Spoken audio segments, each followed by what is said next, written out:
Hello, and welcome to the Franchise Connection, where you don't mess with alligators, especially Duke the alligator. I'm Matt Fisher. I'm Matt Sparrow. And today we're concluding the Bad Boys franchise with Bad Boys Ride or Die. Spoilers ahead for the whole movie. Bad Boys Ride or Die begins with Mike Lowery, Will Smith, finally settling down and getting married. However, this joyous day takes a drastic turn when Marcus Burnett, Martin Lawrence, suffers a severe heart attack. Thankfully, Marcus survives and is thrilled to be alive. But he also comes back with an ominous warning about a storm on the horizon. That storm turns out to be the former captain, Conrad Howard, Joe Pantoliano, being charged with corruption when it's revealed he was working with the cartel for years. Mike and Marcus know this is a lie and are determined to clear the captain's name. Detectives go to see Mike's son Armando, Jacob Scipio, who's been working as a covert informant for any information and learned Conrad was looking into crooked officials connected to the cartel. Armando goes on to say Conrad's death was actually a hit to stop his investigation and that he knows the man who ordered it. Armando's info is backed up when Mike and Marcus receive a pre-recorded message from Conrad, who goes into detail about this case and asks them to continue his work. Furthermore, he cautions them to be careful and not to trust anyone. As they work to unravel this vast conspiracy, Mike and Marcus realize these conspirators are now going after them by defaming their reputations and labeling them as criminals. With both the cartel and law enforcement after them, our favorite Miami PD detectives will have to rely on each other and Armando to expose the truth and put an end to these false accusations. Wow, just wow. That movie, just the vastness of this conspiracy, it kind of reminded me a little bit of almost one of the Jack Reacher novels I recently read. It's just a vast conspiracy, and you can't trust anybody. Yeah, I thought that was kind of a neat way to craft this sequel, because all the other movies, they always had somebody to rely on. They had teams to rely on. They had other law enforcement officials they could rely on. And this one, almost like the first one, the backs against the walls. It is just them. I mean, they eventually do have help with close allies that they definitely can trust. But in terms of like going and exposing more of this, there's a sense of like, I don't know who to go to. Anybody could be working with the cartel. Anybody could be trying to get rid of me the way they got rid of the captain. And not only that, but like the films seem to work as a connective tissue for all the other films. Like, what do you think of that? Did you like that aspect? Yes and no. Okay. Thinking on it more. Mm-hmm. Aspects I liked of it doing that is, yes, it brought everything full circle. It brought in all the different cases they worked. But on the other hand, it kind of made it a little unwieldy. Yeah, I mean, I think that's a tricky thing where if they were going into this movie planning it to be the last Bad Boys movie, I get why they wanted to kind of bring everything together. Yeah, exactly. Incorporate elements from the second and the first and the third. I'm counting them out of order. That's not my ranking. But I think in some ways I liked little things of how it brought it back.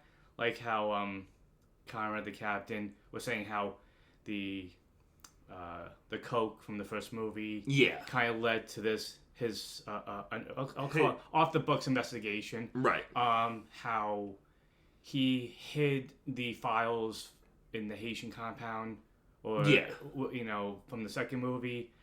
Third movie, the connections obviously Armando and the captain's death. So stuff like that I liked. One of the things I always find kind of tricky is when they try to retcon certain situations, and this movie definitely retconned a big part of the third film, which was the captain's death. What did you think about how they decided to like turn this kind of really sad random moment into like, oh, it was more than just that? Did you like that? Did you think it worked? Did you think it undermined it? I think it worked for what they wanted to do. Okay. If you're gonna deal with the captain being framed, that was the only way to make I mean, I think that aspect work. It's like certain things like the Amazing Spider-Man movies.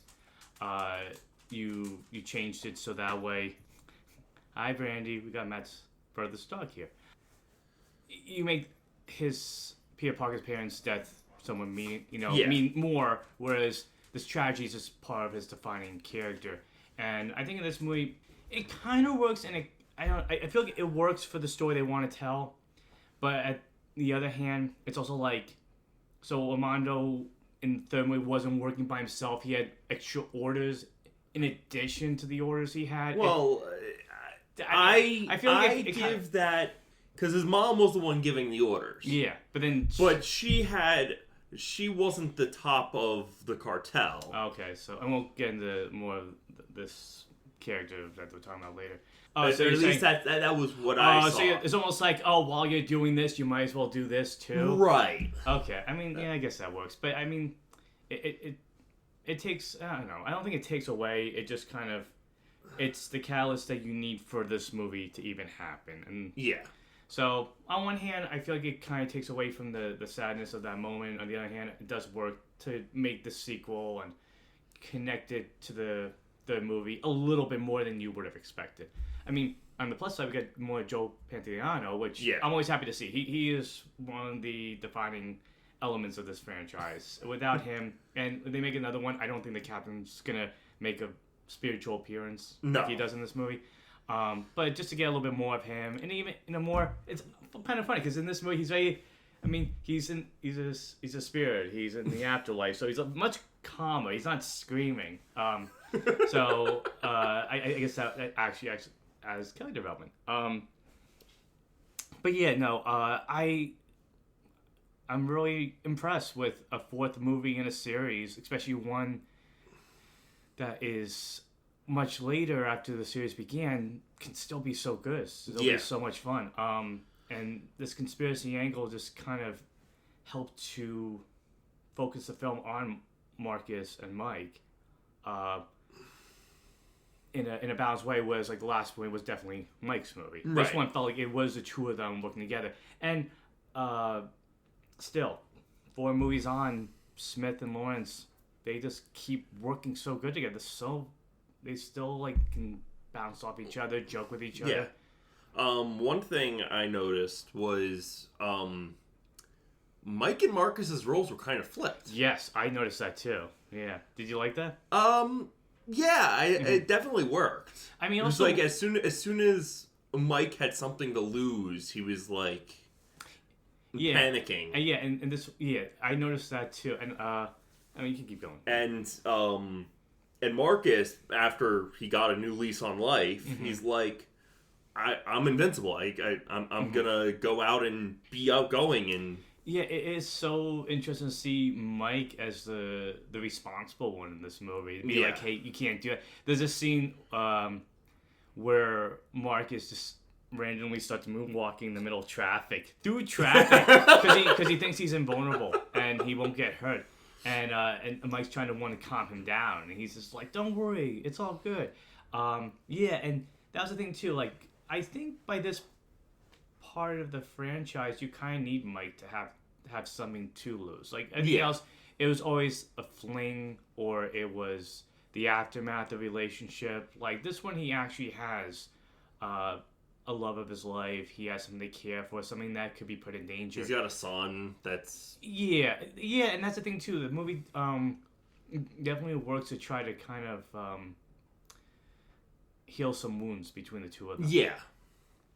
I also found the Captain Howard's family was interesting.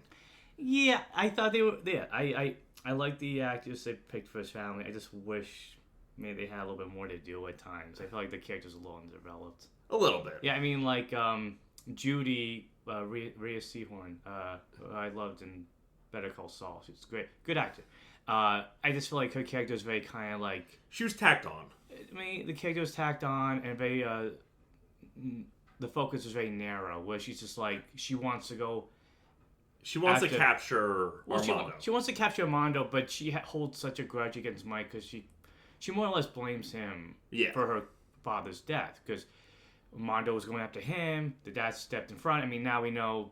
I mean, it still doesn't make the situation any better because we know the reason behind it, but I feel like her character was just there to add an extra antagonist. Exactly. Yeah. But no, it was a good way to kind of keep the Howard family in this movie, and the idea that the daughter grew up to become a U.S. Marshal makes perfect sense. And then the granddaughter was there just to be there and get captured. They were. We need a damsel in distress. I mean, it's an action movie. Yeah, you're gonna get that. So no, I liked finding a way to incorporate new Howards into this series, and if there's a fifth one, I'd like to see one come back in maybe a larger capacity and be interested to see her work with Mike and Marcus, because that'd be really interesting. Like, okay, we worked with your father. How is your way of handling things different? But so like the humor of this movie too, and just fix this because my hands on tight. The humor's still good, and there's a ongoing thing through the movie when Marcus comes back. Also, so when Marcus has the heart attack, yes, went kind of surrealist at times. I thought that was a kind of cool thing to do because for most time this whole series has been relatively grounded. Yeah, and to see almost like a spirit world to it, and actually comes back. I mean, I don't know if he's in the future when he saw the parrot on the branch on the beach, but it showed trying to expand and evolve this franchise, do some stuff that's a little different. So I really do like how Arbi and Fallah continued what they set up with their version of these characters in this world in the last movie, and kind of tried to build it up a little bit more this time around. I thought they did a great job. I thought the action was great. I mean, the finale, and we're going to talk about finale toward the end. Yeah. But a lot of cool action scenes. Like, we talked about how Marcus and Mike reversed the roles. Like, you saw Marcus on top of a car, trying to shoot the bad guys as Mike's running after him. So, going back to the like a spiritual world thing, something I noticed was both of these movies, 3 and 4, kind of had spirituality as a theme. Yeah. Also, like, kind of what is the measure of my life too? Exactly. Like, these two detectives have been working for so long and putting their lives on the line so much in some over-the-top situations and some dangerous situations. But yeah, like, this was... Go ahead. But yeah, like, so, like, you have the spirit world that Marcus sees. You have Marcus finding spirituality in the third movie when Mike gets shot. You have... Do you think that was a carryover from that part? Maybe a little bit. I think it was more, they were like, okay, we see, I honestly think it was the directors. They're like, okay, we want to inject some spirituality into these films. This is a broadening of the directorial Exactly. style. Yeah, I would say that. Yeah, for sure. And in addition to spirituality, you have moments where it seems like Mark is kind of like is very into reincarnation. Yes. There's a really good joke in the movie where he's like talking about Mike about how they've been friends forever, and that they were at one point Marcus was a human and Mike was a donkey, and you see that in a post credit scene, which kind of took us by surprise, but it was a nice little end cap to the movie, a nice way to kind of leave you laughing. But how, almost saying, like, these guys are always meant to be friends, they're always meant to be together, and whatever life they have next, they probably will be also. Exactly. Even if it's Mike's a shoe, and Marcus is wearing him and stepping in wherever he wants, which he says later on in the movie. But it's also kind of interesting. It's almost like Marcus isn't psychic, but... whether that vision was real or in his head, it was just a sense of like, hey, the past is going to come back. Yeah. And something's on the horizon that we have to deal with. So bringing back the hacker from the first two movies. Yeah. You want to so they get the video from the captain, and the captain's like, you have to go to the big Coke sign, and you have to tell... Coke bottle. Big Coke bottle. Giant Coke bottle. And you have to tell someone a message. they don't know the message because they're idiots and not paying Well, it's not even that. It's like, so when they mention Fletcher in my head, I'm like, Fletcher, who's that? I think when you see, he was the criminal in the first one who hacked them to the computer, and then in the second one, he was working for the IT, and now he's an artist. An artist. But it shows how vital he was to this operation. Maybe like using him is a good way to kind of keep people off your trail because the captain trusted him. Yeah. And the idea of hiding in a QR code for more information, and he's trying to like wink to them. It was a good moment of like keeping the action and the humor like balanced and like exactly. It's just something funny about Will Smith and Marlon Wayans arguing with this taller guy, and like you see them as larger than life, and then you see another guy who's like big and like this like kind of like looking up, and like they're the ones trying to be like adamant and serious. But yeah, his character gets killed, and wow, that was pretty surprising. Yeah. And again, showing that almost a sense of no one was safe in this movie. At any point, Marcus and Mike could have been killed, and the characters could. Because who knows? I mean, I wonder in one draft did they plan for that? Maybe because there was a sense this conspiracy goes big. It involves a lot of people over many years. Yeah. Do you think there was a sense that maybe they maybe were? Yeah. You never know. Yeah. But something I found interesting is that in the message and the second message from the captain he tells them that the cops from the first movie got killed. Yeah, so it's almost like he wanted to keep his almost like the people he know who could handle this like last to know. Because they'd be the ones to try to wrap it up. Yeah, so it kind of does answer what happened to those characters. Exactly. I mean, I'm sure there's other reasons, but narratively wise, it definitely does work. And it kind of goes like, what happened to them? Oh, okay, so they were investigating this and they got killed. Well, they retired, they got pulled back into the fray. But they still got killed. And they got killed while they were investigating. Yeah. Some of the deaths in this movie were like crazy. Yeah, I mostly at the end of the finale when they go to the alligator park. I didn't get the same like like as I did in the last movie where like people getting like crushed by cars and but I mean there's one scene where some guy gets shredded by a plane propeller, which was pretty nasty. Yeah. I mean you had the DJ Khaled's character come back, and I liked him getting a little bit more action because last time he was being interrogated, and I liked the way they referenced it. He was good. I liked seeing Manny again. And yeah, the way his character dies. Yeah, it was yeah. And let's yeah. Crushed by a car and set on fire with a Molotov. And that whole action scene. Was great. So something as I'm watching this movie, like you have the conspiracy of it all, and like I know you've been reading a lot of like crime thrillers. Like, I'm sure you were thinking like LA Confidential at sometimes too. Not as much. Maybe, but honestly, it felt closer to like the Reacher that you were talking about. Reacher, a Reacher book, or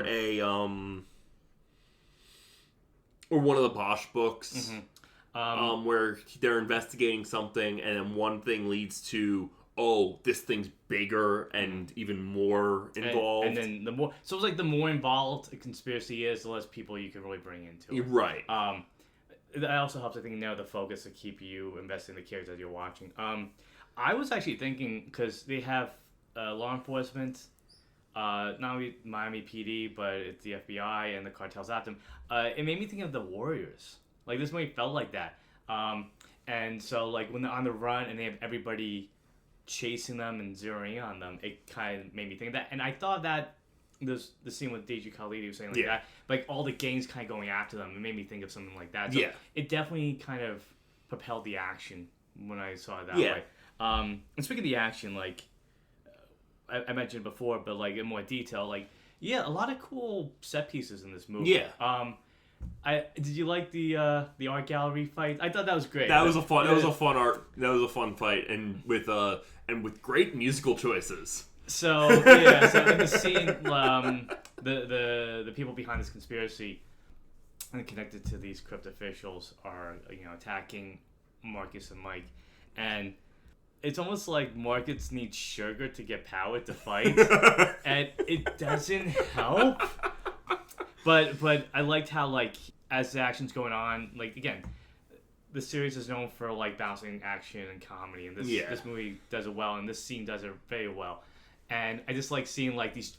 I thought they were Skittles at first, because in the beginning of the movie... Yeah, he wanted Skittles. They were jelly beans. They were jelly beans, but I liked how, like, he got like the licorice one. And he goes, nobody likes licorice jelly beans. But then, like, he sees, I don't know if it was like, I'm gonna guess it's Hawaiian Punch, because I think it just sounds funny if he has Hawaiian Punch. It helps to kind of punch into the action.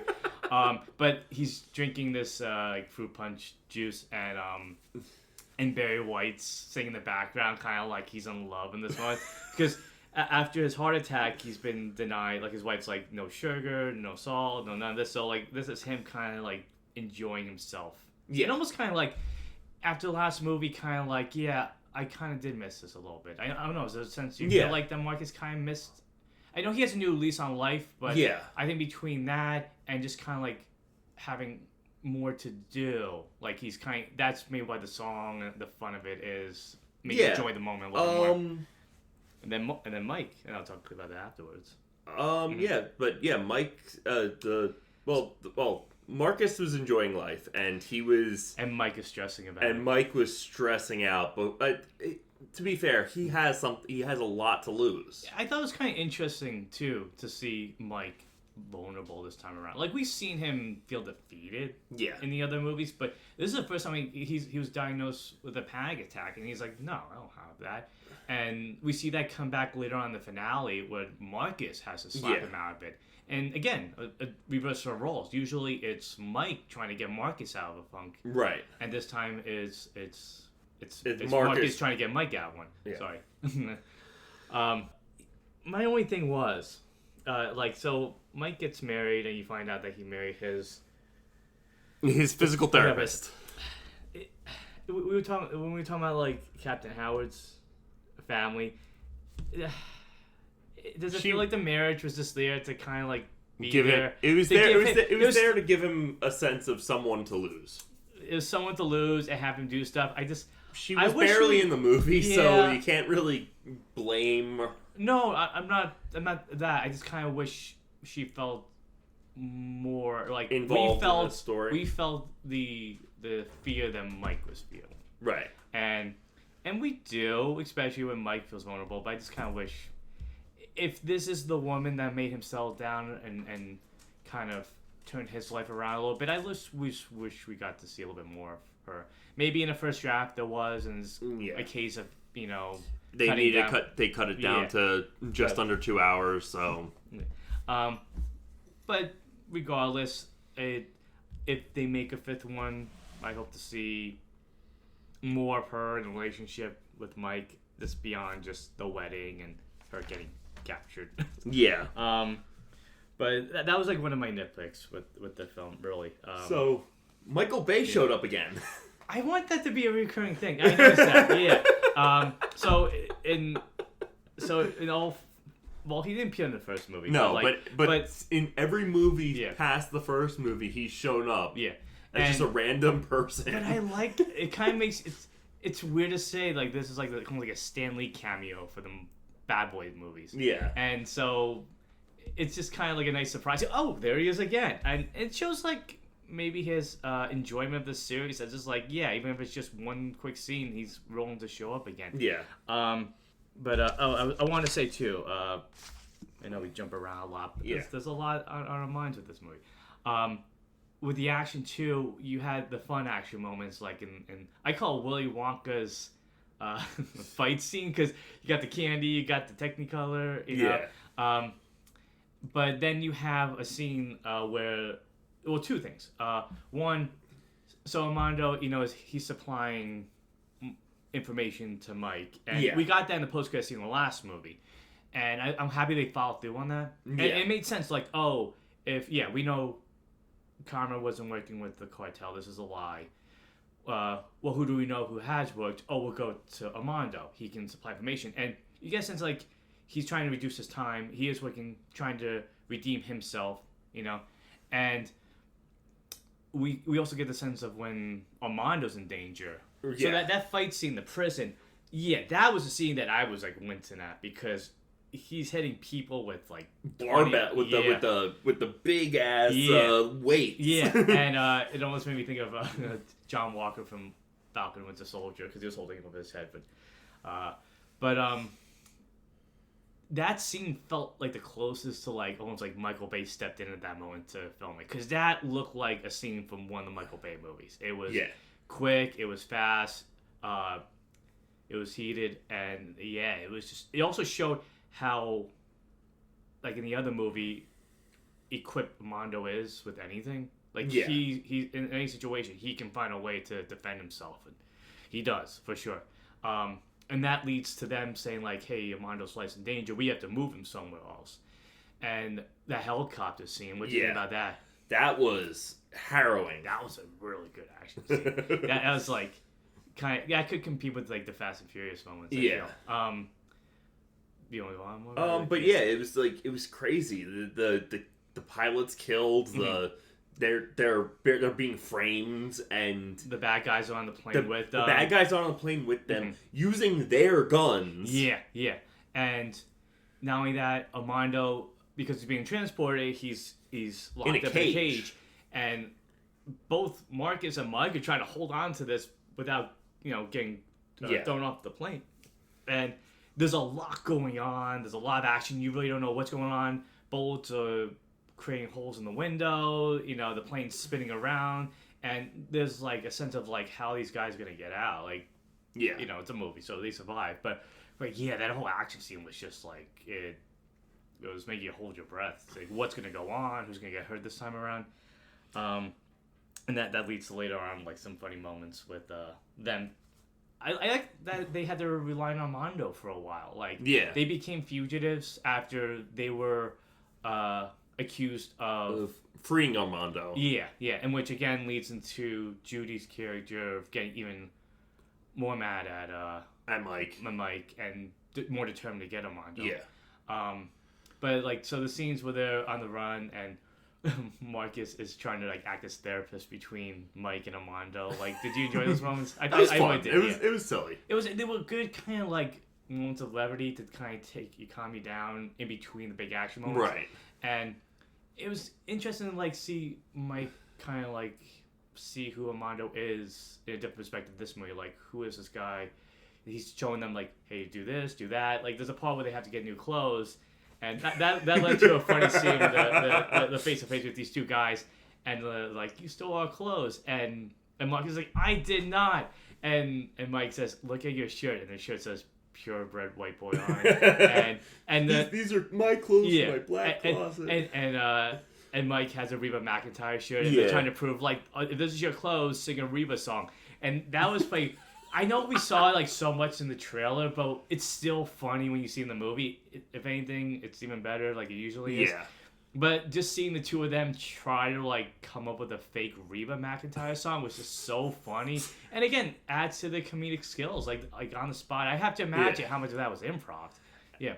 And then you get a really good cover of Bad Boys by Reba McEntire. I never ever thought I would say, I want to hear Reba McEntire cover Bad Boys. She sings a really good cover version of that. And it's only like the chorus, but I would love to hear the whole thing. And I wonder if they did. I didn't really look it up. But I like too, as a singing, like, it's almost like the default song is Bad Boys. They're both singing, and then Marcus goes into singing What You Gonna Do, and Mike's kind of looking at him like, no, that's the wrong song. And so that, and then like, there's also a funny moment later on, again, like, Mike's like, hey, I got a informant that can help me. And it's, I had up my notes. I'm trying to think. It's over the T. Oh, Tabitha. And Tiffany Haddish plays Tabitha. Again, another fun little cameo by a fun actor.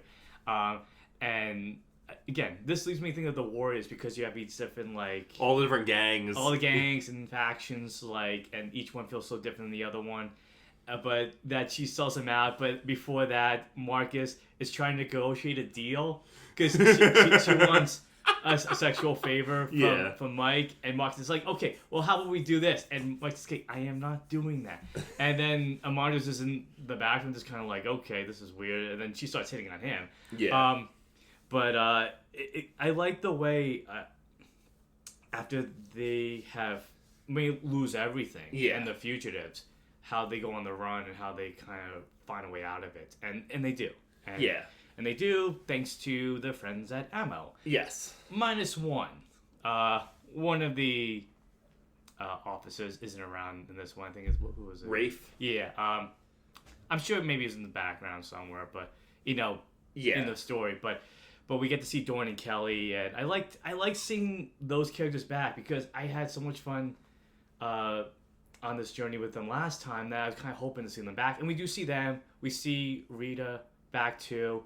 And she has a much larger role. Yeah. And I thought it was interesting to see Rita in a more serious, like, in the last movie she was the boss, she was someone in charge, but to see her at a higher level and dealing with more stuff, you definitely get her characters dealing with more serious stuff. And what do you think of her character development? Well, we'll talk about her boyfriend. Well, I was gonna say, she's one cold bitch. Well, she has to be. Yeah, she's in charge of a lot and dealing with some crazy. But she's great. But yeah, once the whole thing with her boyfriend happens, that just like is Ian Griffith. I think it's. Sorry, I'm saying his name wrong, but Mr. Fantastic from the Tim Story Fantastic Four movies. I didn't realize that was him at first. Yeah, I mean, so we know the captain was talking about how some officials were dirty and they were working with the cartel. Do you feel like it was hidden well? Because when I saw him at times, I'm like, okay, yeah, he's probably in on it. Well, my first guess was the FBI agent who was investigating Howard. Now that would have been interesting. That would have been nice. That was my first guess. Because as soon as you see, like, as they're walking out, you see him on the phone. Oh, interesting. Yeah. I don't know. It was just kind of like when... But it was a little convenient that it was... No, Brandy. I'm trying to talk. You want... Brandy says that she loved Bad Boys Ride or Die. Yeah. Yes, she did.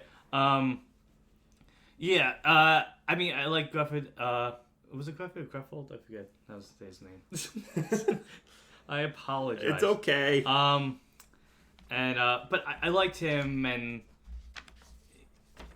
he, especially like when it's revealed that he was on the books, and they explain. I thought it was kind of interesting to explain it because I told you, it made me think of something else. Like he explains how like after 9/11, in order to keep the border safe. Yeah. People, certain people working with the cartel to catch terrorists. Yeah, and on the other hand, they would look the other way with other stuff.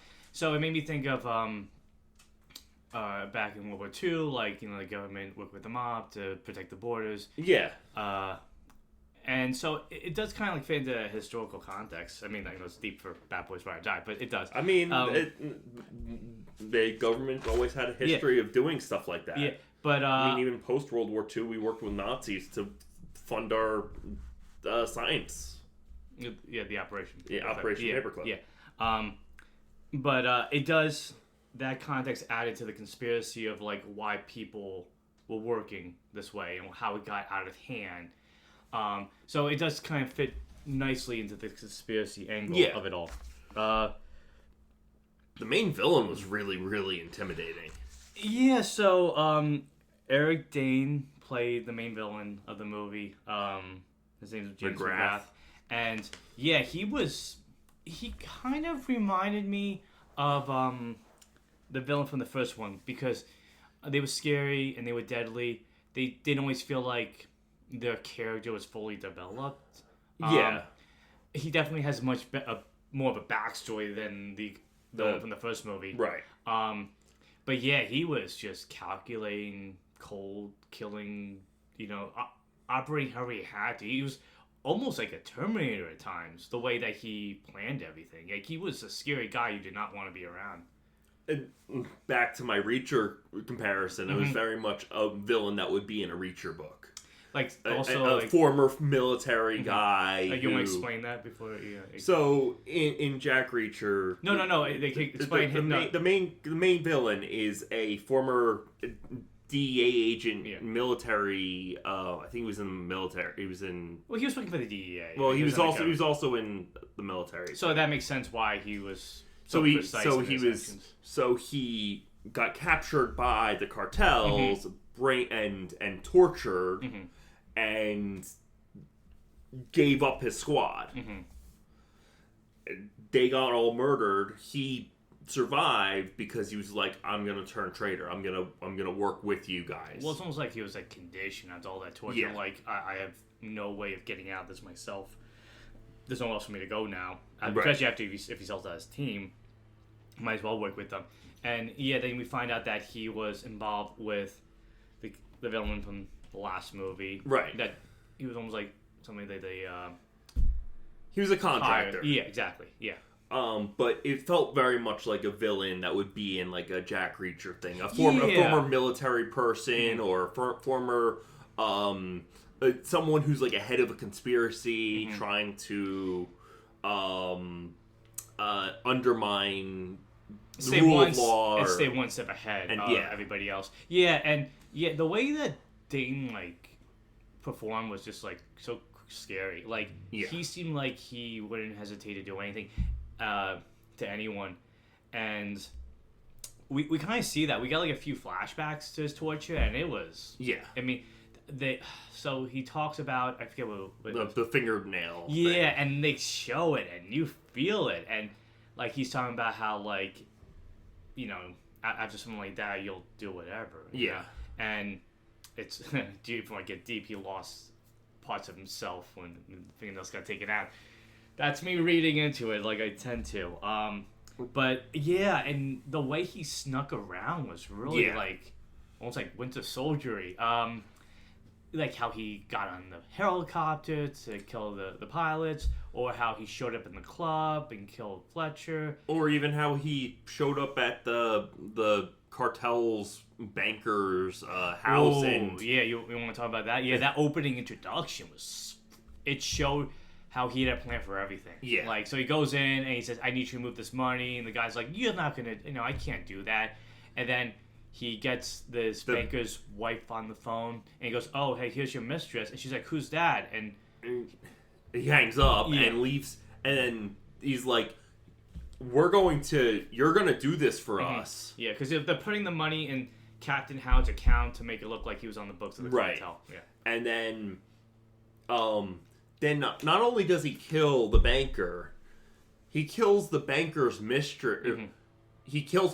First he kills the banker's guard. He kills the banker. Then no. He kills the guard first. Yeah. Then he kills the banker. Then he has the mistress's hand on the gun while he kills the banker. Then he uses that same gun to shoot the guard. Yeah. And then he makes her kill herself. Yeah, it was a really gnarly murder-suicide. My only thing in that scene was, the guard's already dead, and then he has her shoot the guard again. Why wouldn't he, do it in the same spot? It makes it look like, did he want to get caught? Because, I mean, that scene never really kind of comes back, but I'm sure, like, they had some fixer cleaner come in. But yeah, not only that, but they give him a really, I mean, the team around him isn't, like, all kind of they're henchmen. The henchmen, but the way that he's using them, like, trying to hack Connor's phone. And I have to say, it kind of makes sense now that I'm talking about it, like, why would Connor have, like, a failsafe? Because he was working with Fletcher. Fletcher definitely would have set that up. So I'm like, okay, yeah, that makes sense. As sometimes it's good to talk stuff out loud. But I'm trying to think if there's anything else. There's not much left. There's basically the reveal of the boyfriend being in on it and his reaction to Rita finding out. Yeah. Oh, okay. Before we get to the end, I have to say. Oh, Reggie. Yes, you're thinking that too. Yeah. Thumbs up for Reggie. I'm so happy that character got his justice in this movie. So in the last movie, like, we see that Reggie became a Marine. Yeah. And this one, we get to see the result of that. So there's a part when they find out who McGrath is, and they discover that the families are being, targeted. They found out that somebody leaked the information. Yeah, and then they're like, it obviously wasn't Rita. Yeah, but someone. They're trying to keep things quiet, and so they're going after Marcus and Mike's family, and we see this group, squadron storm Marcus's house. 15 people. 15 people. And we see who takes them on one by one. It's Reggie. We see, him, taking the guns. Locking the family away. Yeah. And the way this film, too, is well done, too, because, like, you have his wife and his mother-in-law hearing all this, but they don't know what's going on. Yeah. And in addition to this, Reggie's wife, Marcus's daughter, is also pregnant again, so it's making the situation really deadly. But, yeah, Reggie, he takes them one by one, and that had some pretty good scenes. And so it shows. It seemed like a scene out of like a John Wick. Yeah, in a way. But yeah, the way he took them on one by one, it was just so well done. The actor did such a good job. I'm happy to see him get an action scene. Yeah. And there's another funny moment that comes up later on with him. But I also thought it was kind of interesting. As they're watching the ring footage, they're reacting the way that we're reacting. Marcus and Mike and everybody else is like, oh, ow. They're like, yeah, go Reggie, go Reggie. So yeah, and they're also like telling him, there's a curse behind you. I like seeing that actor come back. I like seeing the character come back, and to make it so much better. At the end, after he saves the family, he salutes the camera, and it's just a nice little like touch upon all this, really cool action scene. So yeah, then we find out that Rita's boyfriend's in on it. Mm-hmm. And like I said, were you surprised? I wasn't like super surprised. It was like there was only a couple of people it could have been. Yeah. I mean, they hit it relatively well. Yeah, but there was just a sense of like, he might be up to something. Like the way he was talking at times, like he seemed like he was kind of shrugging things off. Or like, oh, I'll see what I can do. But at the same time, you're like, it doesn't seem like he's actually being open. Yeah. Like he's trying to hide something. But the way that it's revealed, that was pretty good. Like when Rita finds out. And kudos for her figuring it out herself. Yeah. Yeah. But that scene in the elevator. Yeah, that was like... That was hard. That was hard to watch, only because it reminded me of Ray Rice and what happened with him. He beat up his girlfriend in an elevator. Yeah. I'm glad that it was Dorn that showed up, right? Yeah. Dorn and Kelly. Yeah, they showed up to help. But yeah, Rita was doing what she can. Again, showing how tough of a character she is. But yeah, whatever Lockwood was, empowered by, his corruption, let's say. He was really beating her pretty badly. Yeah. But luckily, team comes up, saves the day, learns about how this conspiracy spiraled into what it became.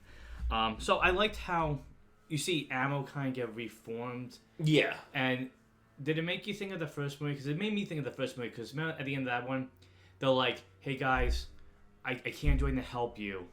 I'll do what I can, but you're on your own. And this one, they were really on their own. Yes. So I'm happy they had the allies. Always happy to see Dorn, who reminds me of Reacher. Yeah. And Kelly. I like those two characters a lot.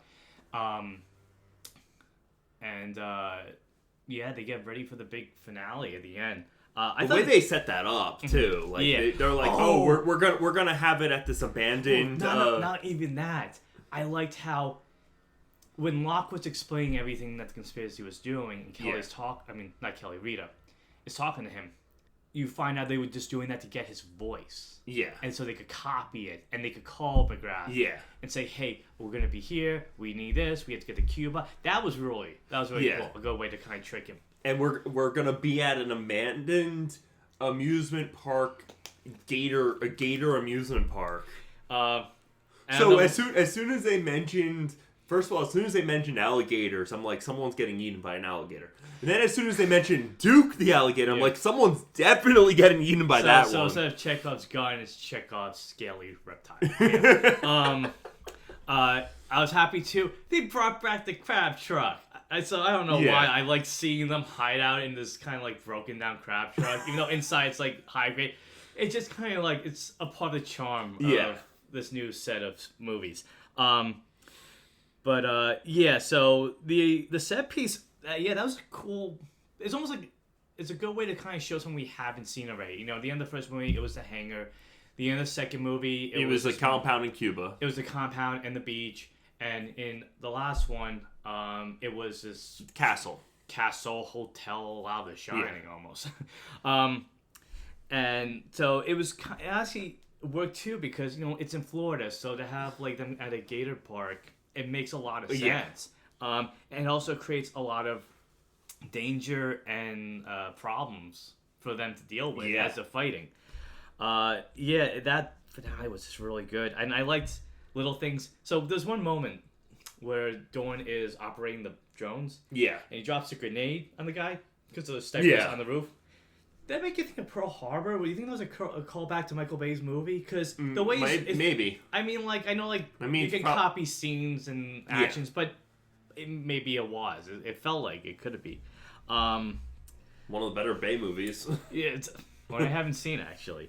And there's a lot that happens. I like how Marcus calls it Redneck Jurassic Park. I thought, again, the little jokes that kind of like spice the movie a lot. So when they go inside the building, and it goes like Jurassic Park 2 in that scene.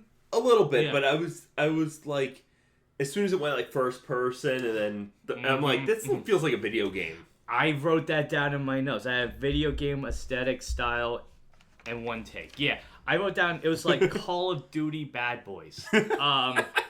Which, that'd be kind of cool to see them added to the game at some point. Do they still make that game? Yeah, they still make it. Okay, so my pop culture reference still works. They'd probably be in Warzone. Yeah, but yeah, I thought that too. I was thinking of the movie Doom. Because, you know, I had that... I mean, we see a lot on the movies too, but it was making me think because, you have the gun acting as a camera, and then it's kind of cutting to them. But yeah, that whole one take, I'm sure there was some CGI involved with it, you know. But very cool, kept the momentum going through this weird, dilapidated alligator museum, and things are kind of moving around, crashing. It was really good, and it kept me on the edge of my seat. It also, it did dedefinitely feel like the Welcome Center from Jurassic Park. Yeah, especially when a giant alligator swings in. Yeah. But I liked in that moment too, like the addition of Mike having panic attacks and Marcus having a new lease on life and trying to, not see things in the same light he had. It comes together because like Mike is like hyperventilating. He doesn't know what he's doing, and he goes, you're Mike Lowery. You gotta be bad. You gotta be bad, and it kicks him out of his own head. And you see him storm out, ready for action. Like, remind me if I'm misremembering, but like, isn't that like when he's shooting like the gas tanks and the gas tanks are going? Was that afterwards? Or before? Well, he failed to shoot at the because he was like seizing up when he was when he had a sniper scope. Yeah. Then he gets slapped. Oh right, because McGrath has his wife.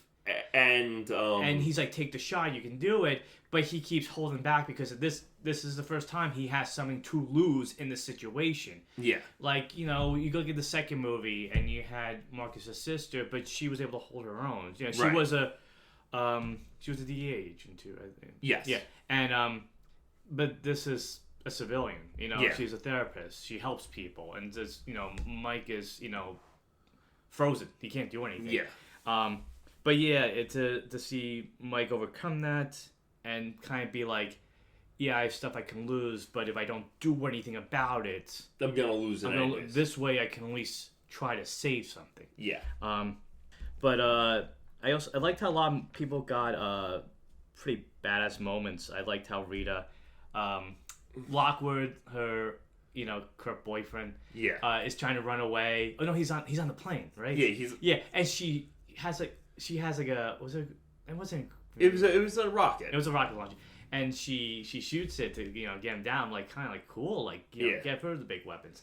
Then the plane crashes. Into the welcome center, right into one of the henchmen. Yeah, and shreds him up a lot. That was a pretty memorable moment. So then after that, you said, okay, you mentioned this gigantic alligator. Someone's got to get eaten. Yeah, and so what happens? Mike and Marcus are hanging on. Marcus falls down. He goes to the tank. Yeah. And I think in a way this kind of like puts things in perspective for Marcus, because he thinks like, I'm invincible. I can handle these things. He's trying to be the alligator whisperer. You see Duke swim up, and he's like, "No, Mike, he's a kindred spirit. We can talk." And he latches onto his arm, and even Mike's like, "My gun is under the water. Go grab it. Take care of it." And so I mean, luckily they're able to get out of it, but at some point someone was gonna come face to face, and they do. Lockwood gets eaten by Duke. So it made me think of Die Hard. Did you think of that too? A little When he bit. fell in slow motion, it made me think of Hans Gruber in Die Hard. It's like Die Hard meets Jaws, which I guess this movie kind of did. But yeah, the action, that scene, again, the director did a really good job of building up and succeeding with an action-packed finale that delivered on all fronts. Yeah, and then they have the confrontation with McGrath on the beach. Did you think of the second movie? Because yes, yeah. But roles reversed again. Yeah, and Mike, doesn't miss a beat. He snaps into action and takes him out aggressively. I mean, this guy's been he ordered the hit on the captain. He's killed a bunch of people. He has no mercy for him. So he's gonna, especially with his wife in danger, he's not gonna hesitate. And Marcus. And Marcus too. Yeah, that was the thing too. Yeah. Wasn't it like Marcus was standing in front of him? Yeah. And he shoots Marcus. Mike shoots Marcus, right? Mike shoots Marcus in the bulletproof vest. Yeah. So that Marcus is down. And then he takes out. And it goes back almost like a prediction, because when Marcus sees the Conrad captain in his vision, they're on a beach. And that looks very similar. Similar. There's a branch, there's a parrot, and he goes, "It's not your time." And it's almost kind of like you have to be here at this moment. So, a nice way to bring things full circle. But yeah, again, like things like that made me think like they incorporated aspects and details of the other movies and reimagined them in certain ways and made them more meaningful or a different perspective in this movie.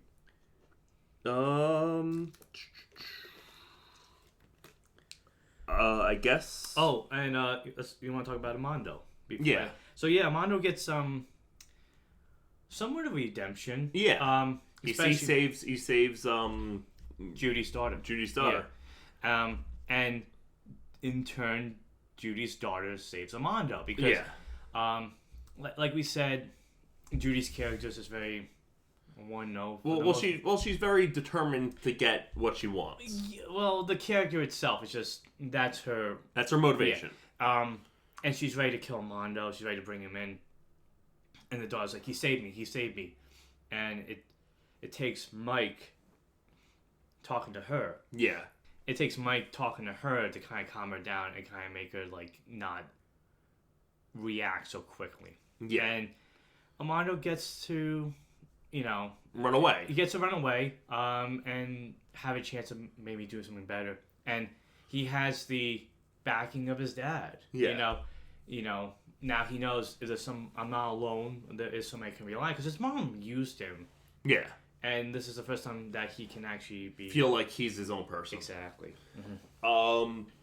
And then you have the cookout at the end of the movie. Yeah. So the epilogue of the whole movie goes into the humor of the situation, and I know we kind of like talked over it, but I wanted to say, the ending is a nice kind of like bookend with the beginning. So in the beginning, we see them food again, on the way to Mike's wedding, and they stop for the ginger ale because Marcus is again like nervous, and that's something else too. I liked how these movies, they all kind of start the same way with them in the car. Marcus is complaining about something, and Mike is driving too fast, and they go into the convenience store. Marcus is like, I'm just getting a ginger ale. And then he grabs a Skittle. He starts eating it. This is all the stuff he shouldn't be eating. And then he sees a hot dog. And he's like, I got to get this. It's a bank robbery. How fresh is it? Yeah. And, I put it on yesterday. And I like how, like, and then there's a robbery that happens. Like, starts. Yeah. And I like how, in the whole thing, it's not Mike being upset about the robbery. It's that Marcus is having Skittles. And then lying about it. Because he's like, a hot dog. And a hot dog. So then let's bookend with the end of the movie, which deals with food, and two of them too at a cookout. And, they're talking about, barbecuing. And Mike's like, it's a public grill. Anybody can use it. He's like, no, I got to this is my grill. And it's man meats. And then Reggie shows up ready to grill his chicken. And they're like, no, we can't do that. And then they kind of whisper to each other. And they're like, oh, he did save the family. Like, okay, Reggie. And then a nice little final scene in the movie is just Reggie smiling, maybe it's a smile like I got the respect finally, and that was the end of the movie. And so this was a really talking a little bit more about it. I mean, do I have some criticisms of the movie? Absolutely. More in terms of the characters introduced and added. The retcon, it was necessary. Does it take away from the impact of the last movie? Maybe a little bit, but not to the point that it kind of feels like this movie's based on like backtracking a lot. It still works because of it. And it was exciting to see not only Marcus and Mike with their backs against the wall on their own, but having to work with Armando. Like, what does that mean when these two guys are relying on themselves and have to rely on this one guy who they were chasing in the last movie? Yeah. My thoughts are pretty similar. Personally, I didn't think the retcon was that egregious. Yeah. No, it wasn't. It was. It just felt like it was telling the story, and it felt like an addition to. Yeah. Like I said, like there's some retcons that are that basically completely rewrite the situation. This just adds another layer to Fast and Furious does that so much. So no, I mean, I guess it's a case for me of like the impact that a moment has. Now you have a new perspective. It doesn't take away from that. Right. And again, without that, this movie need to happen. It was just something that kind of stood out to me in my head. Like, does this work? Does it not? And it does. But I can see on the other hand why maybe some viewers might be like, oh, like, did it, I'm not sure. But no, I agree with you. Like, and it's just a really minor thing that I'm looking at. Otherwise, the action's still here, the humor's still here, and the bad boys are still bad boys, even later in their lives.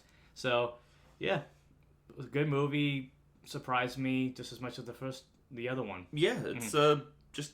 Honestly, this whole franchise has just been fantastic. Like, I don't think there's a bad movie in the bunch. No. There are obviously some that are better than others, but each one, it's central to the chemistry between Will Smith and Martin Lawrence, and the two of them, even between 2 and 3, they didn't lose a beat. They still had the sense of, like, these guys are friends, they argue, they riff on each other, but at the end of the day, they're there to help one another. And before we go to our ranking, we mentioned, I like that post-credit scene. That post-credit scene was fun. Because, I mean, like, when it happens, you're like, you see, like, things go backward, like, the credits, you're like, what's going on? And then, like, it zooms all the way, it goes, oh, was Marcus right about it? So maybe Marcus actually have that foresight to, like, think about, like, the past lives. But just to see, like, Martin Lawrence arguing with the donkey, and then have a translation of what the donkey was saying, as he's trying to, like, being so stubborn, it's a nice way to kind of leave you kind of, like, with a final laugh. The only other thing is there were a couple of jokes we missed, but like like Marcus. Well, the air quotes one. Yeah. Marcus flashing the city. Yeah. Wait, so I like that. We can talk about it real Yeah. quick. But yeah. So like when Marcus kind of wakes up after being in the hospital, he goes right to the roof and he's standing on the ledge, and Mike's the one trying to talk him down. And he's just like, "I'm so ready," and then he picks up his gown and he's flashing Miami. It's like, I can't die. Yeah, he's just so happy, and he wants to share that with everybody. But and the air quotes, like the talking, and Mike's like saying, like, you know, just because you put air quotes by your waist doesn't mean that the air quotes aren't there. Yeah. So I'm sure there were even more jokes that we missed, but there was a lot in this movie to laugh as much as to get excited about. Exactly. So, how would you rank the movies? All right, so I've already said in my ranking, I definitely would say the third one was my favorite. I think it had the most constructive story in terms of having an interesting case. It had my favorite villain of the whole series. I liked how it kind of changed perspectives a little. I like how it came back after a hiatus, stronger, just as strong as the other movies. Okay. And the action was a nice mix of modern and Bay type action scenes. So to me, I like that first one a lot because it was a nice combination of what Bay set up and what you can do with an action movie today. Second one would be Bad Boys. So I guess my ranking is three. It's Bad Boys for life, and then the second one would be Bad Boys. That set the standard for everything that we saw after. It set the camaraderie between these two characters. It set up the action that we would see. That it wouldn't always be a typical police case. It would be a little bit more larger than life. Set up the humor. Without that, the other movies really wouldn't have a sense of where to go. My third one would be this one, Bad Boys Ride or Die. Okay. Again, very impressed that they're able to keep the momentum of the series going. And if this is the last one, I'm kind of hoping out for a fifth one. I'm happy with how it wraps up, how it kind of brought everything together, like we talked about with different elements of the other movies. Okay. And my last one would be Bad Boys 2. And I enjoyed Bad Boy 2. It was the longest of the series. Yeah. At times, I felt like maybe it was style of substance, but it definitely had one of the more interesting villains. I just felt like the other movies maybe kind of kept things a little tighter at times. Okay. So, yeah, so my ranking would be Bad Boys for life, right. Bad Boys Ride or Die, and Bad Boys 2. So, for me, it's actually 3. Mm-hmm. Bad Boys for life. It's Bad Boys 2. Interesting. Go on. Why? I just like... I don't know. I feel like it was just... It went so big. Mm-hmm. And it had a great villain. Mm-hmm. It had a really fun story. Mm-hmm. And honestly, some of the jokes were... I still laugh at. Which one was one particular? Like Marcus being high on ecstasy. That was good. And then wrapping up his shirt yeah. and then drinking the vase water. Yeah. Well, and them hiding in the morgue and that whole morgue scene. Right. Yeah, and actually that scene with the Beyond Ecstasy maybe was like a precursor to what we saw in this movie because we saw Mike trying to be the one to keep things centered. Yeah. No, it's interesting. Yeah. And then what was it? Bad Boys 4 and Bad Boys 1. I still like Bad Boys 1 a lot, but because I don't think there's a bad movie in the bunch. No, absolutely it's not. Just something had to be last. Yeah. So it's kind of interesting because it seems like when it comes to the second act of this series with the modern day sequels, it seems like we're in agreement. But it's interesting to see, like with the originals, how I like the first one, you like the second one more. So it's pretty interesting. Right, cool. Yeah. So the Bad Boys franchise. A lot of fun. Definitely check it out if you haven't seen it. Like I said, this was my first time watching them all, and I had a lot of blast each and every time. There's a good popcorn sensibility to it. It's neat to see Michael Bay kind of grow into the director that he became between the first one and this one. Yeah. And it's cool to see the baton patch to the new directors. Exactly. But yeah, the new directors are great. Oh yeah. I hope they get a chance to make another one. Yeah. I know they're making their own project. Well, I guess that, or just to see what they have in store next Yeah. in terms of projects in the future. All right. Okay. So I'm gonna plug the socials. Okay. We are at _franchise_connection at Instagram, and the Franch FRANCH CONN pod at X. You can also email us at franchiseconnectionpodcast@gmail.com. Thank you for tuning into a review of Bad Boys Ride or Die. On the next episode, we're going to take a small break before our next franchise watch to check out another failed franchise film. And that film will be Dracula Untold. Until franchise fatigue sets in... Oh, actually, before you do that, I was going to say, have you seen Dracula Untold before? I have not. I have. It's... I've heard things about it. Yeah, it's an interesting venture to try to do something different with Dracula. There's some things I like about it. I haven't seen it in a while, so it's going to be interesting to see how this potential start to a Universal Monster Universe compares to something like The Mummy with Tom Cruise. But yeah, we shall see. It's definitely failed for a reason, but you'll see. I will see. You'll see with the big credit scene.